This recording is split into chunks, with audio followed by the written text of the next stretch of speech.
Ika-6 na kabanata.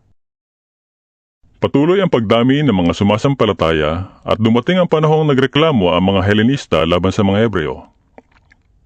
Sinabi nilang ang mga byuda sa pangkat nila ay napapabayaan sa pang-araw-araw na pamamahagi ng ikabubuhay. Kaya tinipon ng 12 ang buong kapulungan ng mga mananampalataya at sinabi sa kanila, Hindi namin dapat pabayaan ang pangangaral ng salita ng Diyos upang mangasiwa sa pamamahagi ng ikabubuhay. Kaya, mga kapatid, pumili kayo sa mga kasamahan ninyo ng 7 lalaking kinikilalang mabubuti, matatalino, at puspos ng Espiritu Santo. At ilalagay namin sila sa tungkuling ito.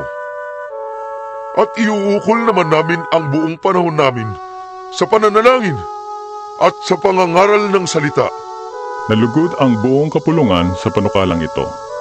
Kaya't pinili nila si Esteban, isang lalaking matibay ang pananalig sa Diyos at puspos ng Espiritu Santo, at sina Felipe, Procoro, Nicanor, Timon, Parmenas, at si Nicolas na taga-Antioquia, isang hentil na nahikayat sa pananampalataya ng mga Hudyo. Nang iharap sila sa mga apostol, sila'y ipinanalangin at pinatungan ng kamay. Patuloy na lumaganap ang salita ng Diyos at ang mga sumasampalataya ay parami ng parami sa Jerusalem. At maging sa mga paring Hudyo ay marami ring sumampalataya. Pinagpala ng Diyos si Esteban at pinagkalooban ng kapangyarihan. Kaya't nakakagawa siya ng maraming kababalaghan at himala sa harapan ng madla. Minsan, nakipagtalo sa kanya ang ilang kasapi ng sinagoga ng mga pinalaya, na binubuo ng mga Hudyong taga-Cirene, Alejandria, Cilicia at Asia. Ngunit wala silang magawa sa karunungang kaloob ng Espiritu kay Esteban. Kaya't lihim nilang sinusulan ang ilang lalaki na magpatotoo laban sa kanya ng ganito.